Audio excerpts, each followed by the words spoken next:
Hey, what's up, spooky fam? I just did a TikTok answering one of the questions in my comments, asking what my favorite horror books are in my collection. So I pulled a huge stack of books and I figured I would bring it over here to talk about more in depth because I haven't hauled all of these books. I haven't talked about all of these books yet, and I'm really excited about the ones that I have in my collection that have become my favorites. So if you enjoyed this video, if you enjoy books, if you enjoy horror books, please give this video a thumbs up, subscribe for more, check out my main channel, all that fun stuff, podcast down below, and let's get right into some horror books. So I've mentioned before that I feel like I'm too bright here. Let me just fix this. I have mentioned before that I have a massive, I still feel like I'm too bright. Whatever, we'll just deal with it. I have a massive Stephen King book collection. I believe I'm up to almost 45 books, but I just pulled up a couple of my favorites, two of them, three technically, because this is my favorite Stephen King book to ever exist. It's called Everything's Eventual, and it is a collection of 14 short stories, dark tales, as it says on the cover, but I have the hardcover and the paperback. This book, I remember my mom would read it. She would sit on the porch and read it when I was a kid, and I remember always sneaking the book away from her to see what she was reading, and that's how I kind of got into Stephen King books, was stealing the books that my mom was reading and reading them when she wasn't looking. I probably always lost her page, but whatever. This became another favorite in my collection because the movie was so good, and I didn't realize how much I enjoyed this. The last little bit of this movie, it just gets me every time. Gerald's Game, and I haven't actually read this book yet, but it is one of my favorites in my collection because I didn't ever think I would own it, and I just stumbled across it at a thrift store.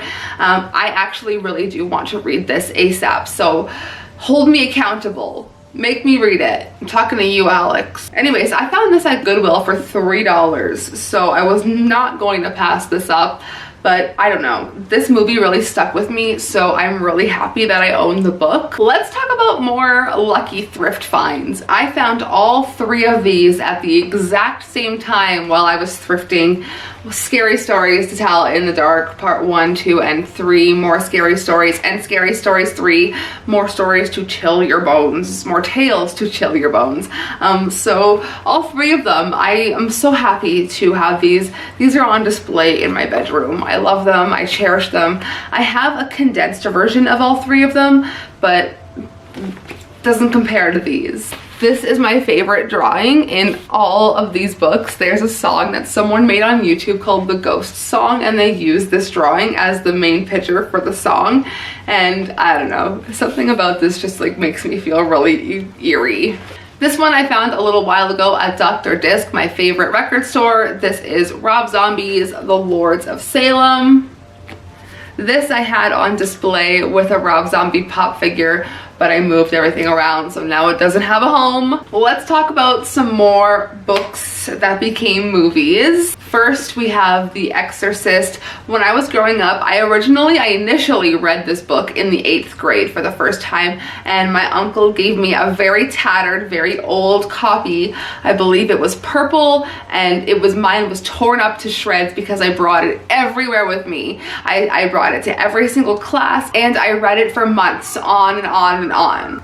So I lost that copy somewhere, but I rebought this one. This is the 40th anniversary copy of this.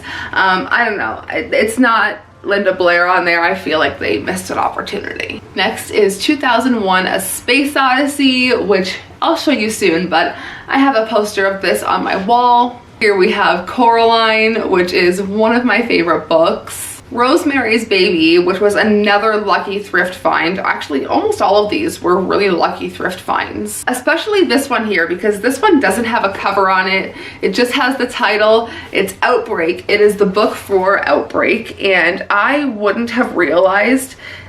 Can it focus here? I wouldn't have realized that this was the book if I didn't flip through it and see Dr. Pandemic, just words of the movie that stuck out to me because I didn't, you know, I didn't realize it was a book that came before, but mostly everything is, you know. So when I found this, I was really happy to add that to my collection because I feel, I don't know, some people might overlook books with no covers on it, but not me. Okay, the last two here, we have this one. David Cronenberg's Consumed.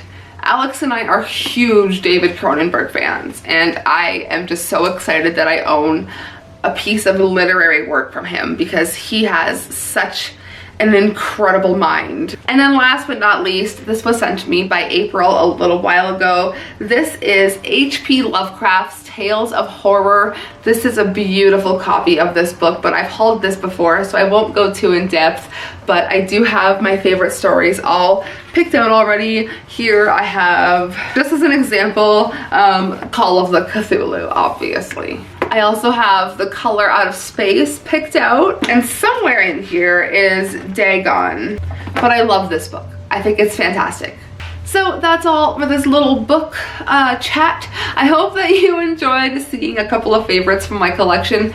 My book collection is massive, so if you would like to see more, please let me know.